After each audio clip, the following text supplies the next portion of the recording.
All right. Hi, class. Welcome back. This is my second shot at this. I got booted out midway through the lecture last time, so hopefully this one makes it through. Um, okay, so this week we have our assignment number 2 and our quiz number 2 are due by Friday at midnight. So please work on those. Those are both reviewing the information from chapter 16, the rehabilitation phases. So the assignment's just a review of the phases, kind of talking about what we do in each one. And then, one of the biggest things is incorporating what is the tissue healing response doing during these rehab phases, right? So, are we have a bunch of chemical mediators and exudate and a weak scar, or are we laying down collagen in a random order? Are we realigning the collagen? And how does that integrate with what rehab exercises we are doing, whether those be um, in the inflammatory control phase or the range of motion or the strengthening or the functional return to play phase. So if you have any questions on that, please email me. Be happy to help you out. And then quiz number 2 is just a review of chapter 16. So there's those 3 lectures we did, and then obviously the text book. You could read through chapter 16 and look through any of the slideshows. Okay, so if you have any questions on either of those two, let me know. Um, and then this week I'm going to be lecturing on chapter 15, therapeutic modalities. And this information won't be on this quiz or anything, but it will be on the next section. So the first thing I want to talk about is mechanisms of pain control.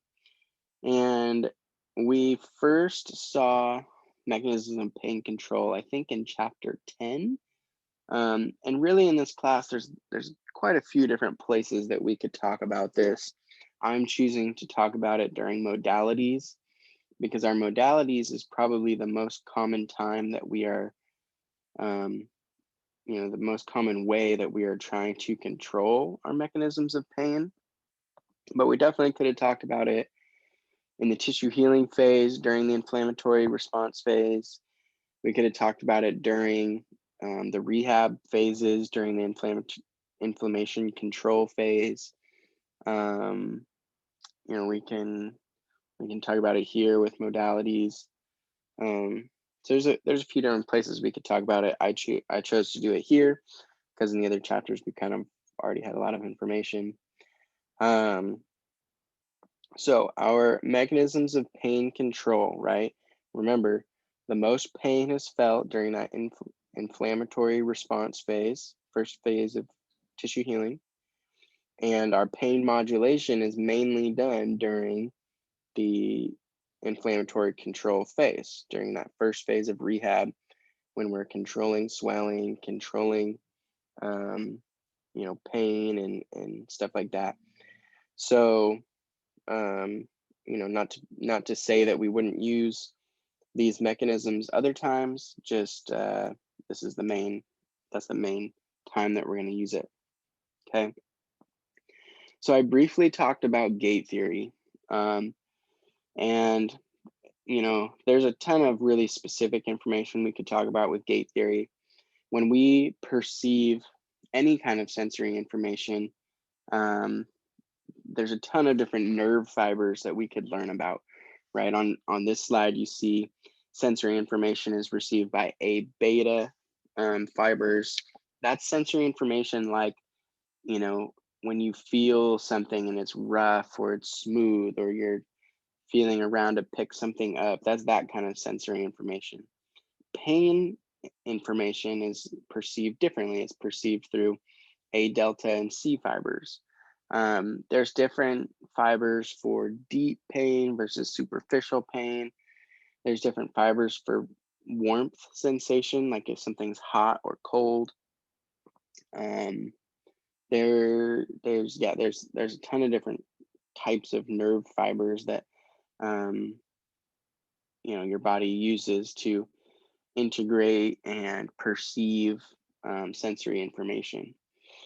So for this class, I don't think that's super important. I'm not going to quiz you on which fibers these are and stuff like that.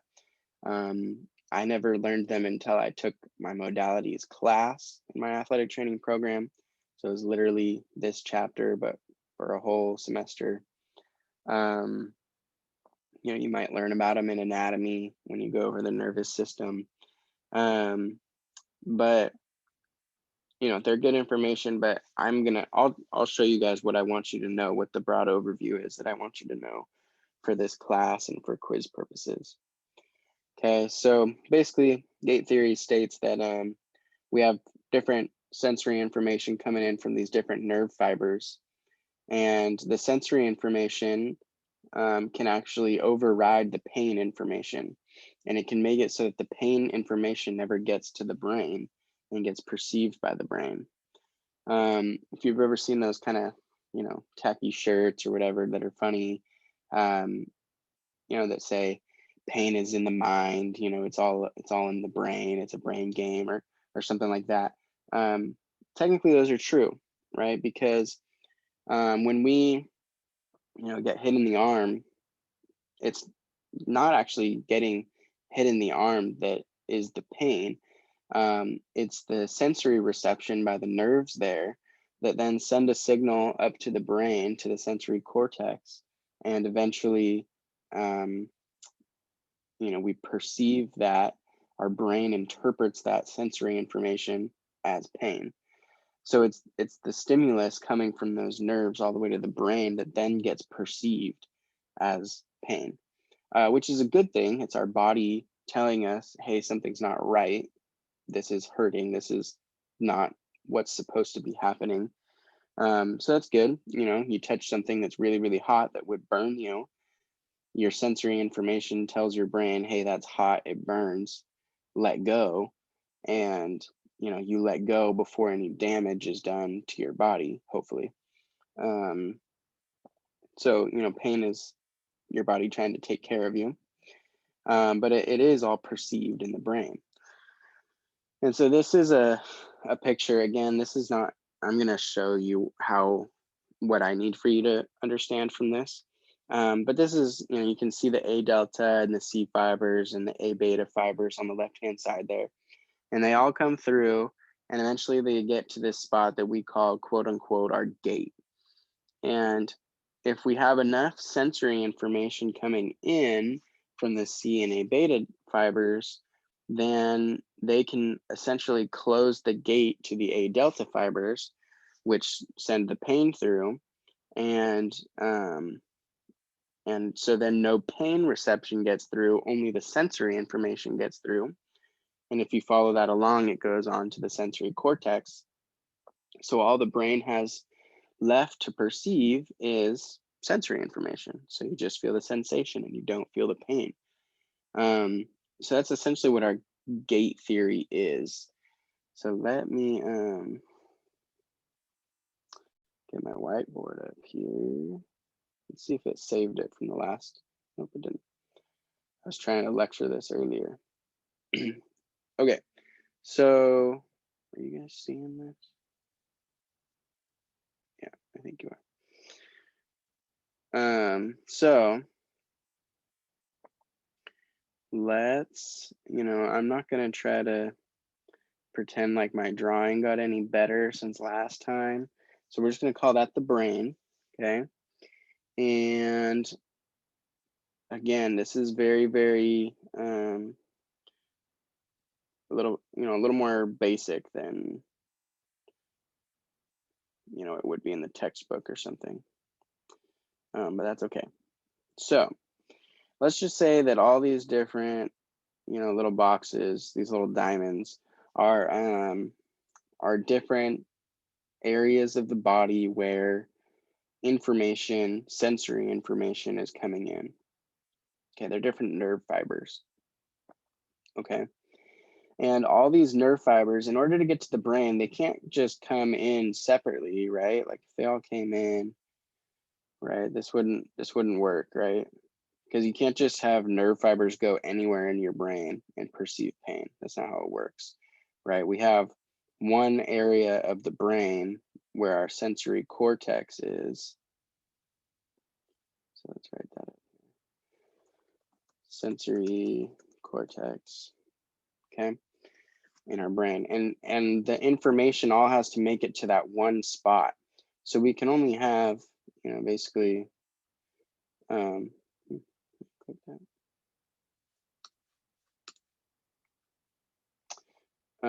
We can only have basically, one nerve fiber bringing in information into the sensory cortex.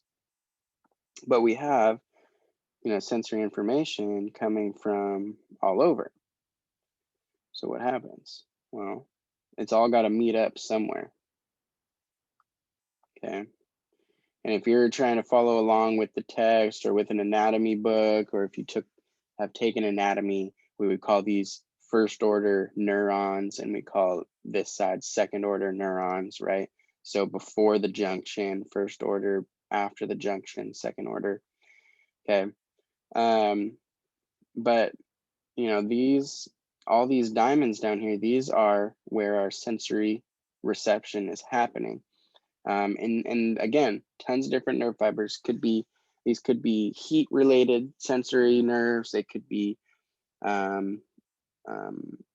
superficial sensory nerves. They could be pain receptors, all those kinds of things. Okay.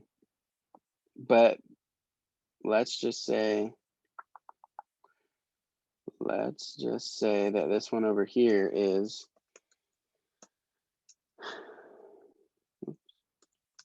we rolled our ankle, very painful. Okay, so now we have a bunch of, let's see if I can do a highlighter here. Okay, so we have a bunch of pain information, pain signals coming through this nerve up into the sensory cortex, and our brain perceives pain, right?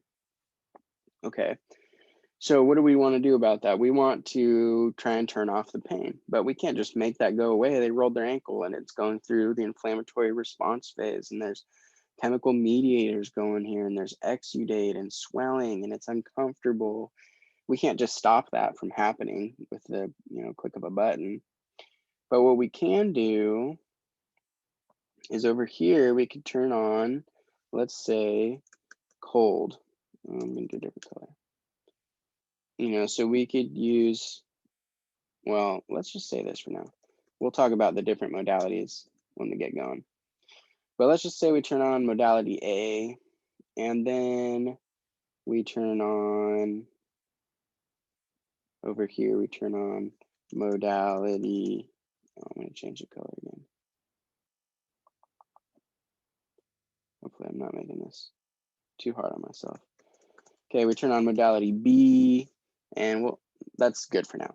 So we do that, and what happens is, perfect. Oh, colors are gonna kill me.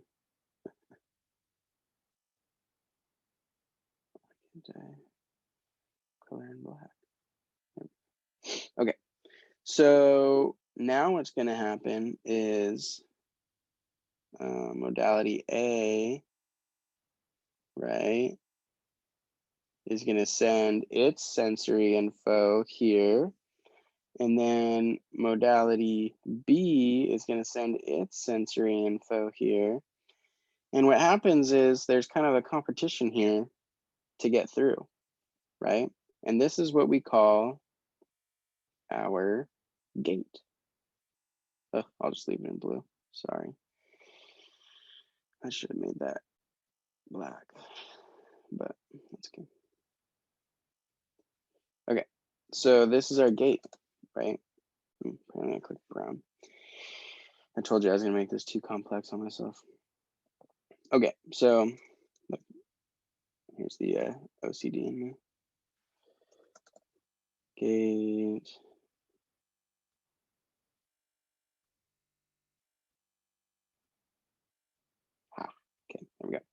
All right, so this is our quote unquote gait. All right. And so there are all these sensory information that's coming from the body is getting sent to the brain, and it's competing at that gate to get into what we would call the second order neuron that goes to the sensory cortex. Okay. Now, two things. One, we can override the pain sensation by just sending more sensory info, right? If we just, kind of outwin the war, we can override it. But the other thing is that sensory information in the way that the brain perceives it, it kind of gives priority to the sensory information versus the pain information. So we have a little bit of advantage that your body would rather feel these sensory receptions than the pain reception. So we get that benefit, but we can also just, override the stimulus by having more of these stimuli. Okay, so let's just say it lets through modality A, your brain, lets through modality A, and we feel that. And it even might, because, body's complex, it might even allow you to feel some of modality B, but the rolled ankle, the pain sensation has been totally blocked off. And now all we're perceiving in the brain is whatever modality A and B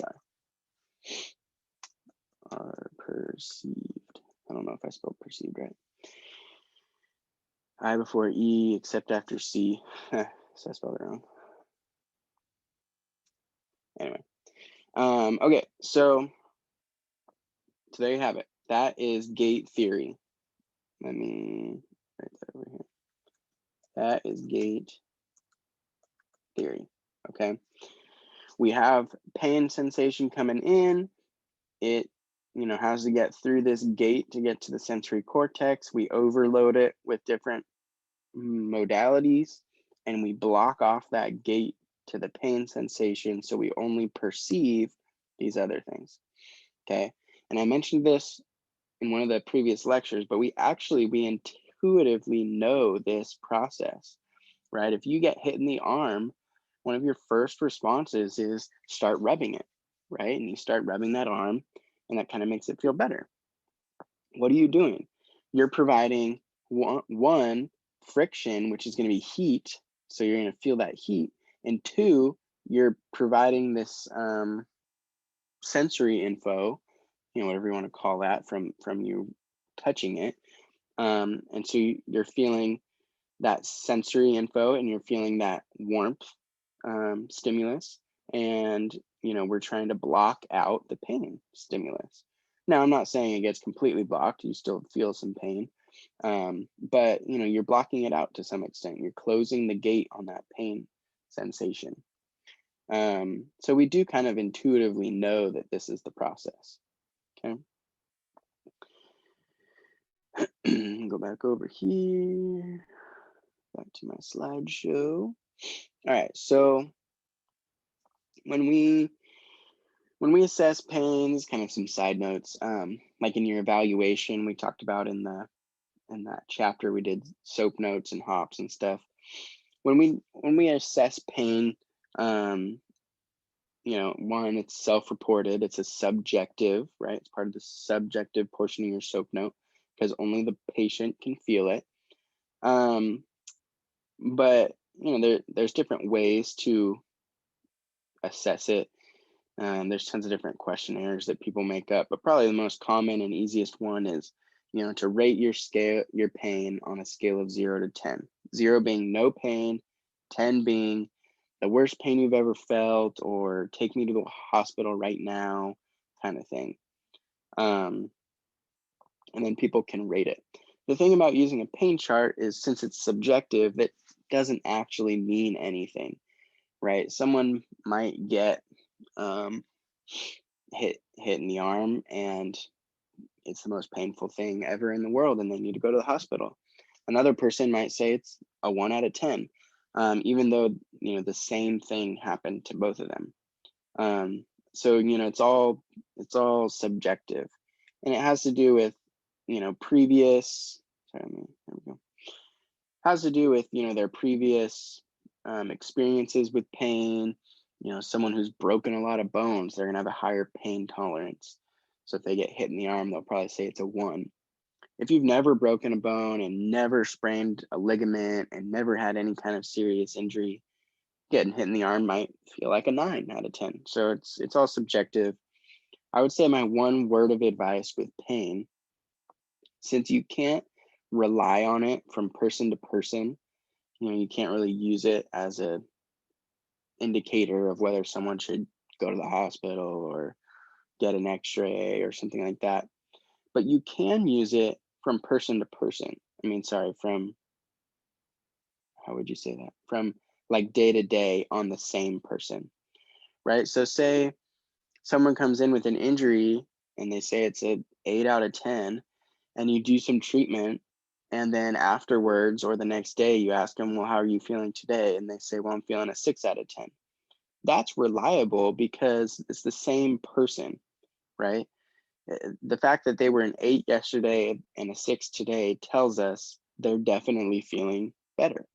um, if they had come in and said the first time that they had a 6 out of 10, and then the second time they came in and they said they had an 8 out of 10, that would tell us something got worse, right? So we can kind of use it within the same person to track, are things getting better? Is the body healing?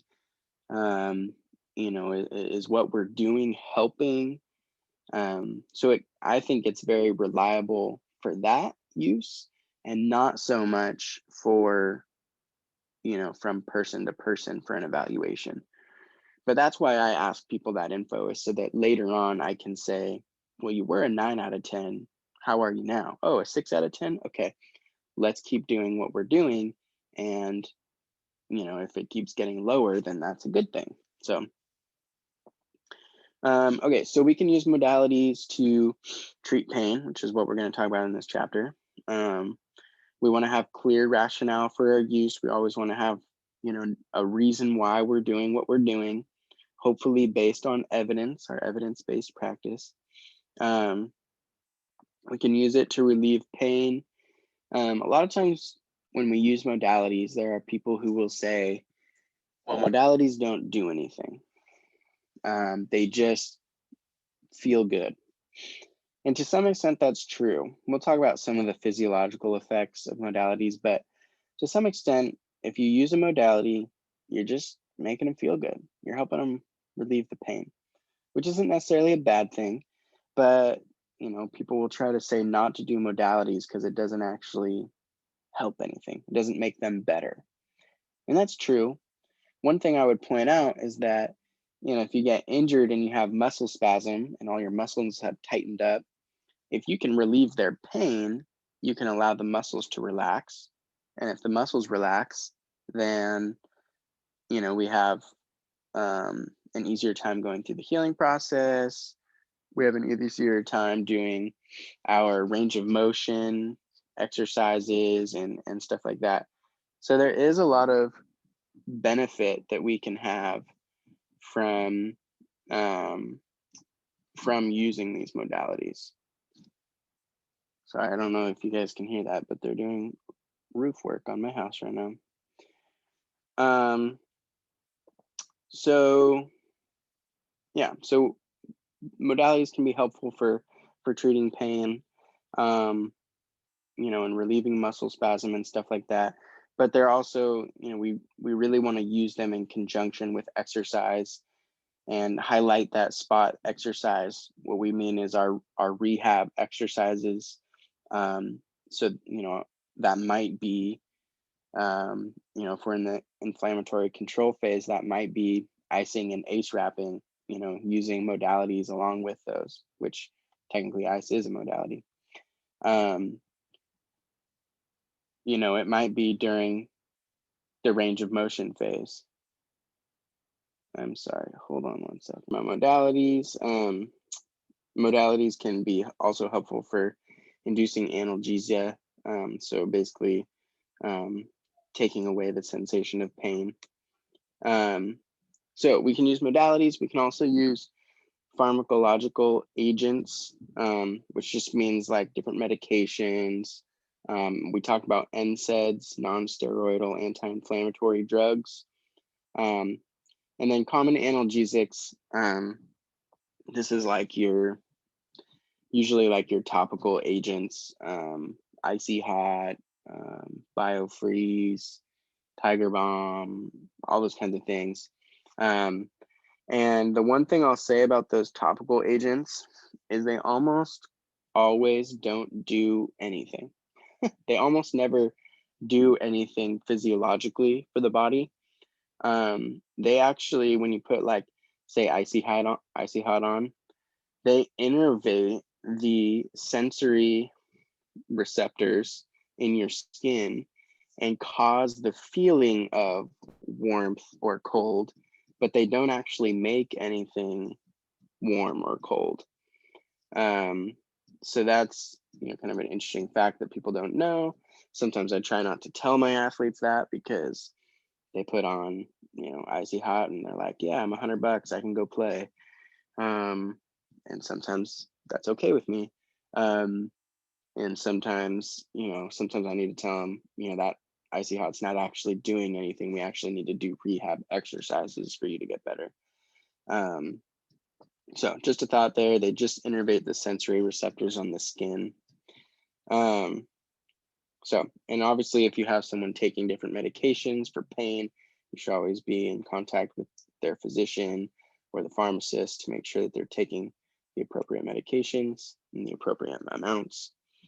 There's definitely psychological aspects of pain. Okay, we deal with this all the time. And, for one reason or another, people, if you think you're in pain, you're going to be in pain. And so it is subjective. It's also psychological to an extent.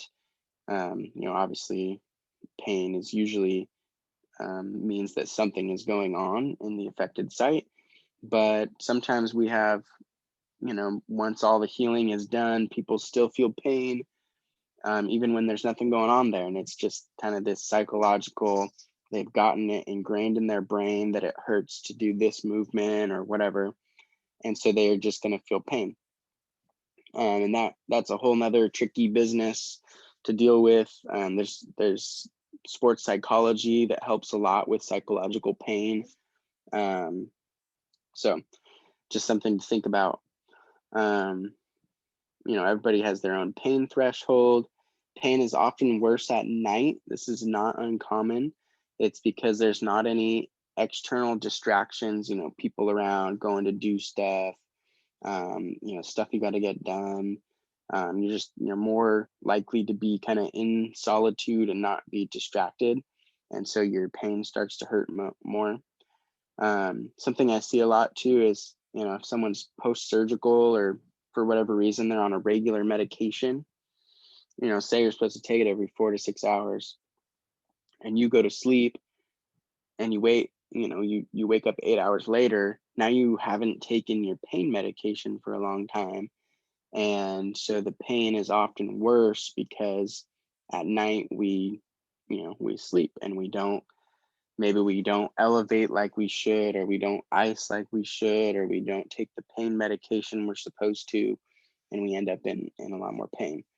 So those are things to think about if you have someone in a lot of pain, going home, hey, try to, take your ibuprofen right before bed, and then try to, maybe set a timer for the middle of the night and wake up and take it so that you don't miss, a time period where you're supposed to take your medication. Do your best to keep it elevated at night and stuff like that. All right, let's cruise through some therapeutic modalities. Okay, so I know that was all that pain stuff just to get into the modalities. Okay, so they are effective. We should be using them with exercise. Knowledge of the healing process is critical to know what modality to use at what point in time, just like our exercises. And And there's a ton of different modalities. Some of them that we'll talk about are cryotherapy, thermotherapy. Thermotherapy is heat related. Cryotherapy is cold related. Electrical stimulation, ultrasound, massage. We won't talk as much about traction, diathermy, lasers, and magnets. We don't have any diathermy or magnet therapy at Cabrillo. We do have a low-level laser, but we don't use it that often. Traction we use every once in a while. They're just less used, less common modalities, but they are options that are out there.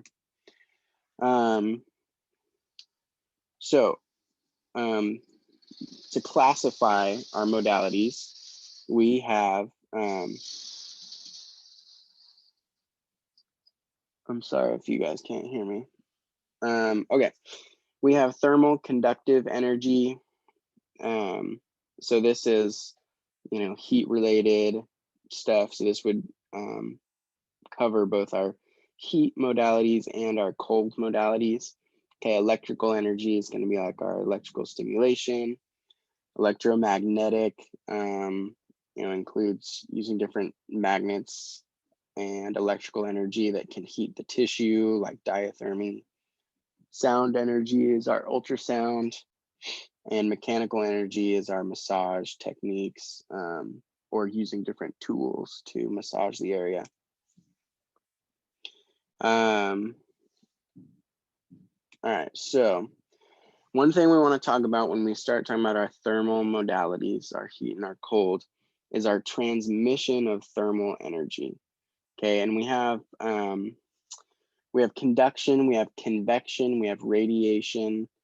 Another one that we don't talk about is evaporation, which is a transmission of thermal energy.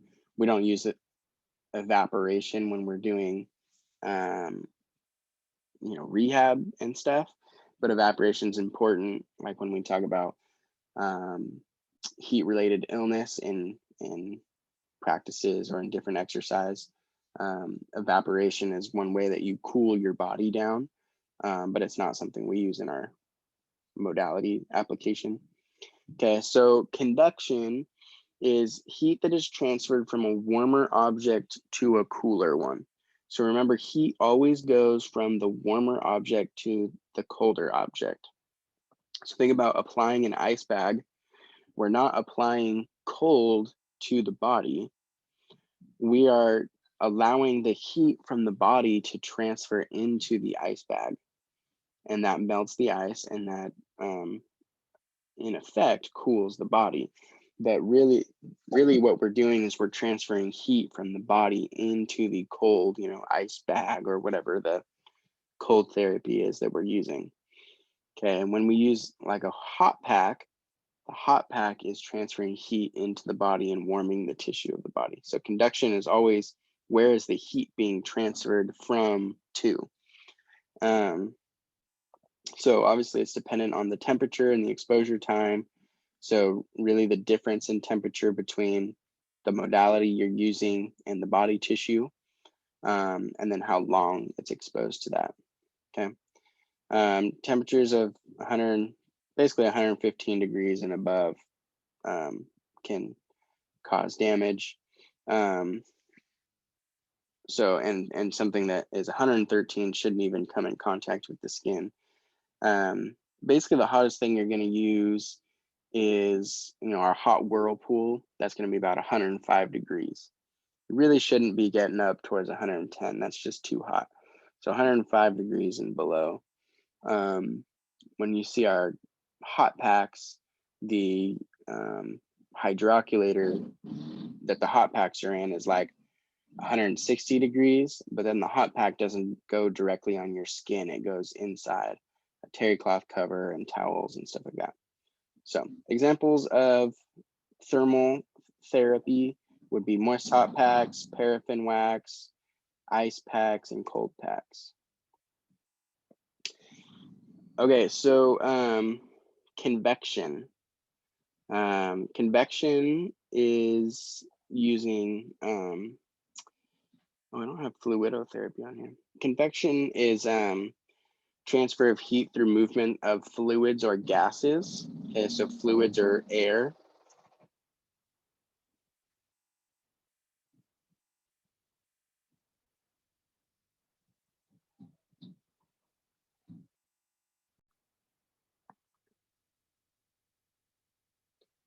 Okay, so sorry guys, I had to pause again for the roof workers. I'm so sorry. Okay, so convection is transfer of heat through movement of fluids or air, fluids or gases. Okay, so think about, I think the best one is to think about is like wind chill. Okay, so if you're out on a nice sunny day and it feels super warm, and then the wind picks up and you kind of say, "Ooh, that wind chill makes it really cold," right? So that's convection, right? And what's happening is the heat from your body is being dispersed into the cold air around you, and when that air is moving, more heat is dispersed, so you get colder and colder. But the same is with fluids. You could be in a warm bath, and if that bath is moving, you're gonna get warmer. And if it's a cold bath, the more that water is moving, the colder you'll get. So cold water is always going to make you colder if it's moving than if it's standing still. And the same goes with heat. Hot water, it's going to make you hotter if it's moving than if it's sitting still. Okay. And the reason for that is that your body kind of makes like a little air pocket around you. So if you're sitting in, still water, your body makes this little pocket around you that keeps kind of the homeostasis and keeps the temperature the same. And as soon as you start moving or the water starts moving, then that pocket is broken, and then there's more increase or decrease of body temperature.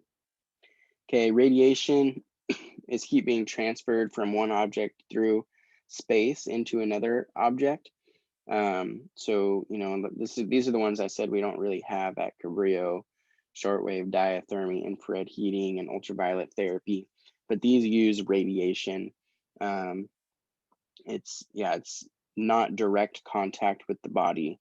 The waves of energy move through space, then into your body and cause tissue warming. And then conversion would be generation of heat from one object to another, from one form of energy to another form of energy. So like sound energy, like ultrasound, is sound waves that penetrate the skin. They cause the cells to vibrate, and that creates heat. Okay, so it's moving from sound energy to thermal energy. The same could happen with like chemical agents or electricity or stuff like that. Okay, so thermotherapy. There are different physiological effects of heat, and there's different reasons why we would use these. Dependent on the type of heat energy applied, and how long it's applied and stuff like that, we can actually create a beneficial tissue response. So as the heat absorbs into the body, say we put a hot pack on, not only does the tissue extensibility increase, okay, so remember we're laying down those collagen fibers, the extensibility, the ability to lengthen them and adapt them and maneuver them into the direction that we want, is increased by heat. Heat also brings blood flow to the area. It helps decrease joint stiffness. It's going to reduce pain via our gate theory, right? So, having that sensation of heat is going to decrease our pain. It's going to help relieve muscle spasm, both because blood flow is coming to the area and because of decreased pain. It can help reduce edema and swelling by increasing blood flow. So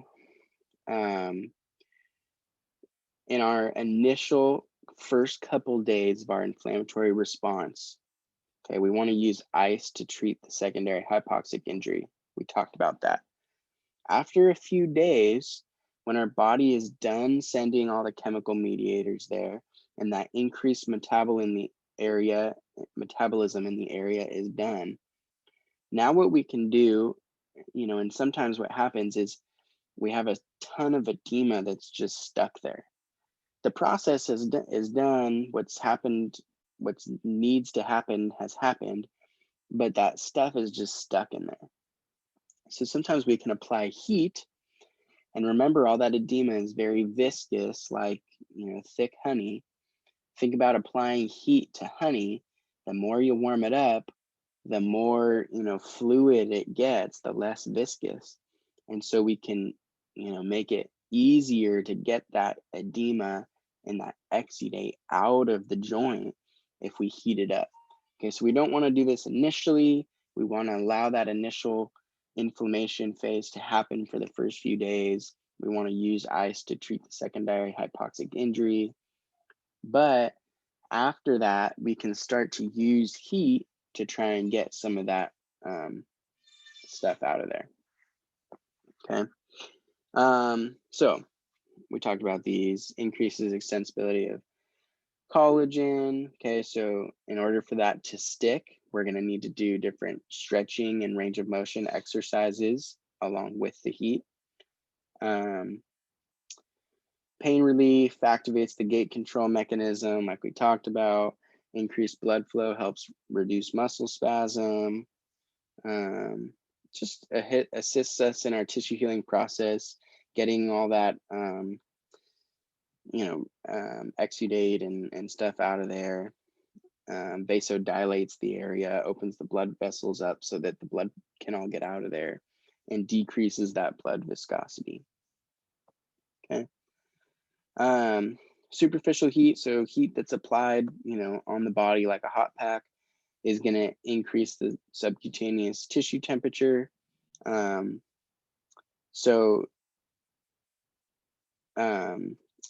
There's different types of heat. There's moist heat and there's dry heat. We don't use dry heat very often. We use moist heat. Helps keep from getting burns as much.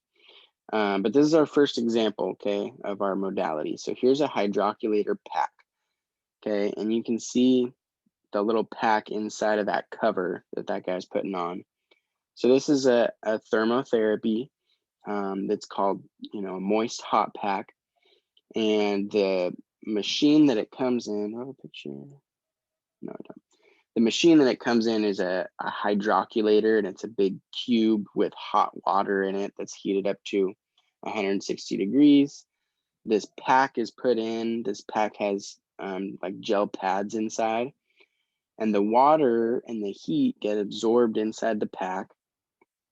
And then you can put the pack onto someone's skin, and that heat is slowly going to be dispersed into their body over the next 20 to 30 minutes, after which it becomes too cold and it needs to go back into the hydroculator. Okay, that pad that he's putting the pack inside of is called a terry cloth cover. So when we apply a hot pack to someone's body, we want 4 to 6 layers in between the hot pack and their skin. Okay, and the reason for that is because the heat is going to continue to disperse into the body over time. And if we don't have something, in between the hot pack and the skin, we're going to end up burning the skin. Okay, we want to allow that heat to get deeper into the tissues as more heat is applied.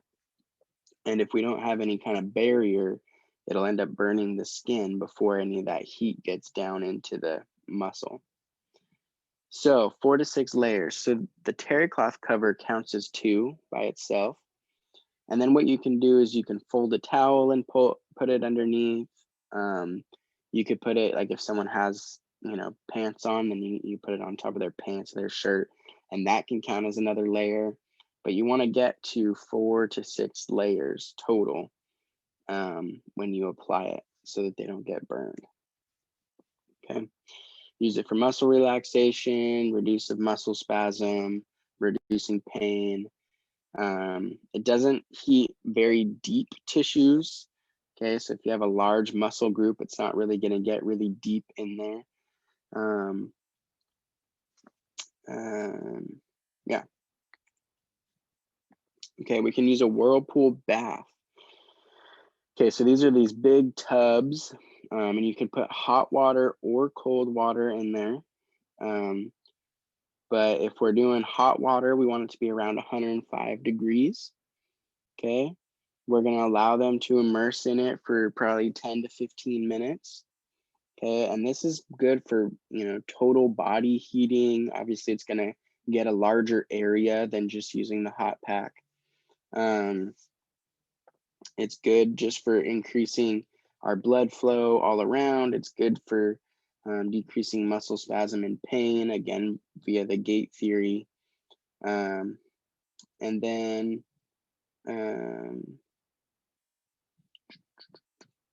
let's see. Oh, there's a picture.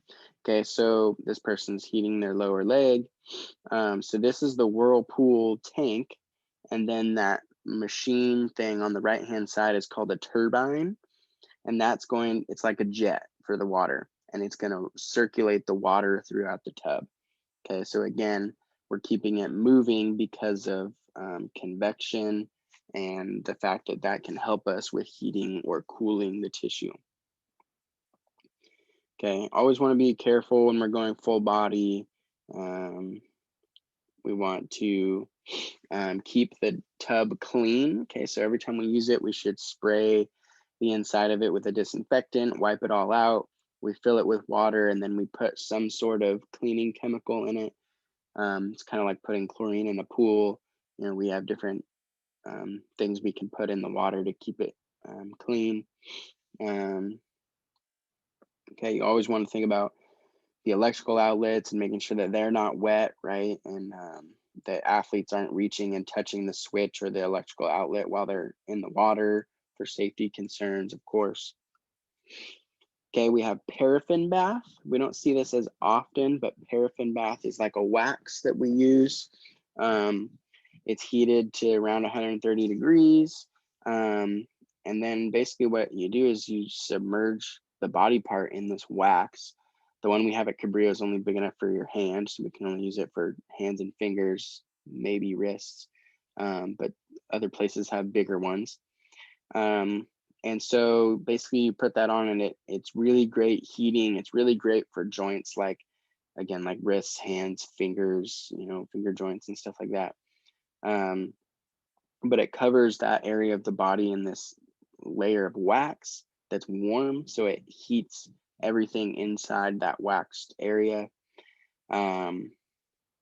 It's great for, again, for pain relief via the gate theory. It is also good for increasing range of motion. It's also good for decreasing joint stiffness, and just increasing the blood flow to the area and stuff like that. A lot of times we do it, it says in the application, sometimes we do like, you dip your hand in there and get the wax all covering it, and then you put a big plastic bag over it and maybe even drape a towel over that. And that kind of maintains the heat there for longer, so you could do a longer application. I usually only do about 10 minutes, but you probably could sit and do, paraffin bath for up to 30 minutes. Okay, fluidotherapy. This is going to be where we circulate air. Okay, so back to that wind chill idea, that would technically be fluidotherapy if you were trying to cool your body down.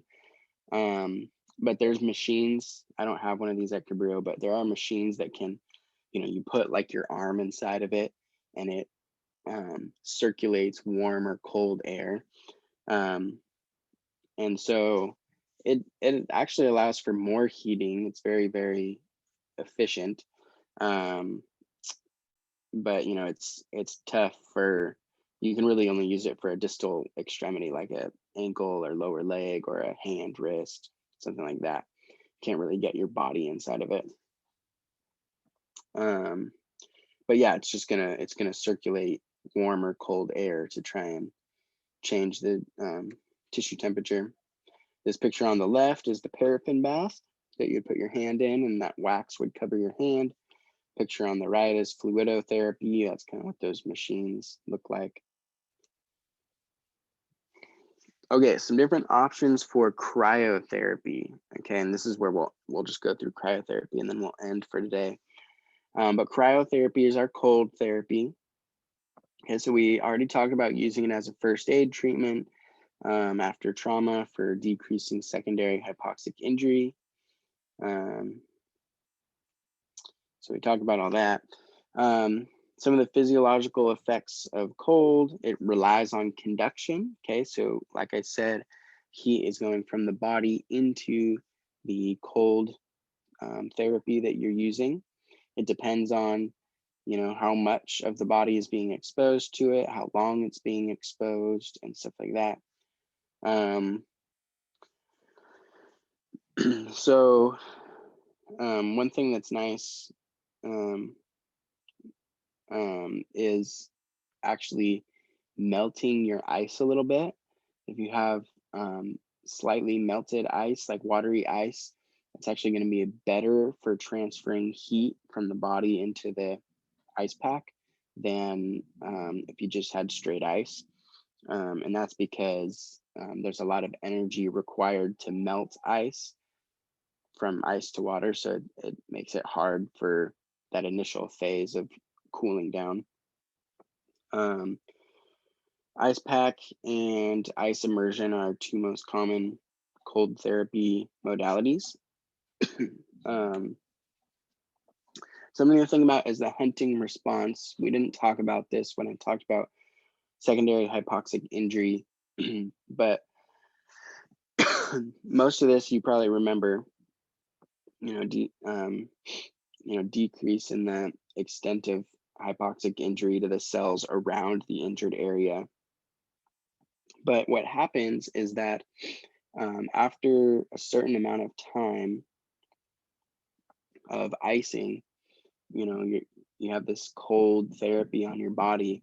Eventually, your body says, "Huh, something's wrong. I am stuck in the cold."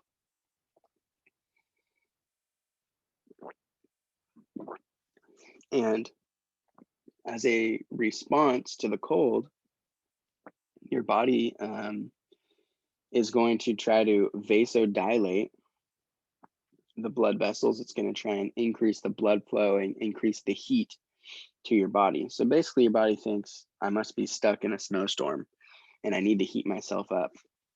And so the opposite of what we want to happen happens. Instead of vasoconstriction and decreased metabolism, we start vasodilating and increasing metabolism.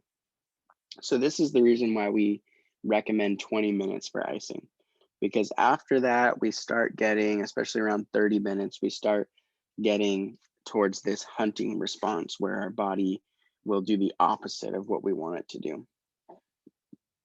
Okay. So ice is good for decreasing muscle spasm. Basically, we talked a little bit about the Golgi tendon organs and the muscle spindles, but adding cold therapy is going to decrease their excitability, their ability to react. And so the muscle's going to just kind of relax and hang out. The nerves that supply the information to your brain are going to be decreased. Their excitability and stuff are going to be decreased, which is going to help decrease our pain. We also have the gate theory working for us that's going to help decrease our pain. And yeah, so lots of great benefits of using ice. One thing that we can do is ice massage. Okay, so we get a cup of frozen water and we must massage the area affected with this. We do nice easy circles. We go 5 to 10 minutes, just kind of massaging all around the painful and inflamed area. It's great for relaxing muscle spasm. It's great for point specific inflammation, like one spot where a tendon is inflamed or something like that. With all of our cold therapies, we're going to go through our 4 stages of cold sensation. Okay, the first one is cold. We feel cold. It's kind of a shock to the body, this sensation. And then we go through this kind of stinging, tingly numbness phase, right? Or I shouldn't say numbness, stinging, tingly pins and needles type feeling. Then we get to a burning, aching sensation. Okay, if you've ever iced, you know what I'm talking about. All of a sudden, it just feels like it's just burning, or like the muscle is just aching. And then eventually we go numb and we just don't feel anything at all. So those are kind of our 4 stages: cold, kind of shock sensation, tingly pins and needles, then burning, aching, then numbness. And one of the nice things with using cryotherapy is if we're early in the rehab phase and they can't do certain exercises that we need them to, like certain range of motion exercises, we can use cryotherapy to make the area numb, right? Use that analgesia. And then we can engage in those rehab activities without them being in pain, which can help increase their range of motion, can help just get them to do certain exercises that they need to. Okay, here's this is an ice cup massage. You just fill a paper cup with ice and then you rip off the top and, start massaging. Colder ice water immersion. Okay, we talked about whirlpools. I talked about, the hot ones are about 105 degrees. When we do cold water immersion, it's going to be about 50 to 60 degrees. Okay, 50 degrees is probably more for just putting your leg or arm in. Closer to 60 degrees is going to be for full body. Although some people that do it often, they just put their full body in the 50-degree one. You just want to make sure that someone's around so that, if they pass out from the shock of the cold or something, that there's someone there with them so they don't drown. Treatment's going to last about 10 to 15 minutes. You don't need the full 20 minutes like an ice pack, just because there's obviously more total body cooling that's going on. They're still going to go through the 4 stages of that cold response. And yeah, you just want to be aware of any reactions that they might have to being, some people can be allergic to the body getting that cold, and they can get hives. But we also just want to be aware that they're not getting their body temperature down too low, or that they're not going to pass out from the shock or something like that. Ice packs. Okay, that's our most common use. We fill a bag. We don't actually have to fill it. We just get some ice in a bag. We usually like to suck all the air out because carbon dioxide will make the ice melt faster and not be as effective. If you're going to use like a chemical cold pack, like a gel pack or one of those ones you keep in the freezer and reuse, you want to make sure to put a towel in between that and the skin, because one reason is they might leak the chemical agents that are inside of it. But the other thing is that, when you put ice on your body and your body kind of heats up the ice and the ice starts to melt, it's its own safety mechanism, right? If you leave an ice bag on too long, usually what happens is the ice bag melts. If you leave a cold pack, like one of those reusable ones, on for too long, they stay cold. And it's a lot easier to end up, giving your body some like frost nip or frostbite, having, damage to the tissue because it was too cold. So always keep a paper towel or a towel or something in between those packs and the skin. Okay, and again, you're going to experience the 4 stages of cooling. Here's someone, wrapping an ice bag on. Vapocoolant sprays. I don't usually talk about these a lot. The place I see these most of is if you watch a soccer game. For some reason, the person always runs out with the coolant spray, sprays it on and then they get right back up and they go play. All these is like a pressurized aerosol canister. And all you're doing is, basically you're activating the sensory receptors in the skin, and the person feels cold, but it doesn't actually make the tissue cold. It's not like applying ice or something. It's just giving you the sensation of cold. And doing that can help relieve muscle spasm, which then will allow you to get your full range of motion back. Just can be beneficial, but doesn't actually have any physiological application. So if you've ever seen those, they're kind of cool, but I don't ever actually use them.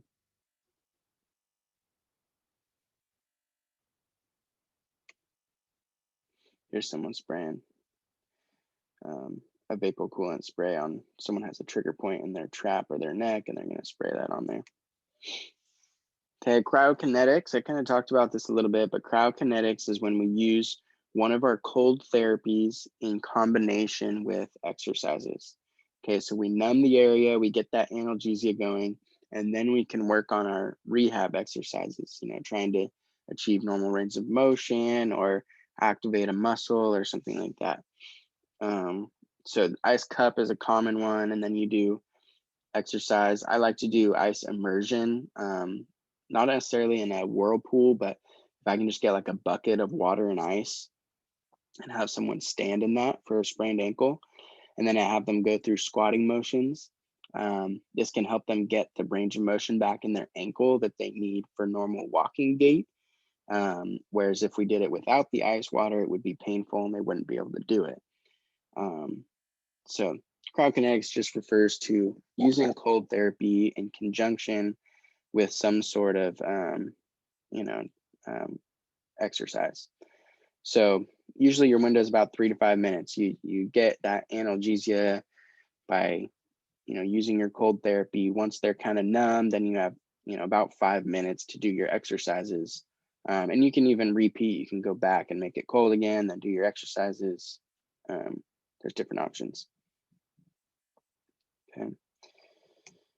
No matter what we're doing with all of these, we want to make sure that we're in the right phase of tissue healing for whatever exercises or modality that we're using. Okay, so we don't want to use heat early, we want to wait a couple days. And then whatever exercise we're using needs to match what we're trying to do with the tissue healing phase. Okay. Okay, these are some considerations. And then, yeah, so that's it for our thermotherapies. Next time we're going to get into electrical and even into ultrasound modalities. So I'll leave it at that. If you guys have any questions, just shoot me an email. But yeah, if you're reading the text, try to get through the heat and cold sections. And let me know if you have any questions about the gait theory and pain modulation and stuff like that. All right, you guys, sorry for the interruptions today. I hope it didn't disrupt the recording too much. And I hope you guys have a great day. All right, bye.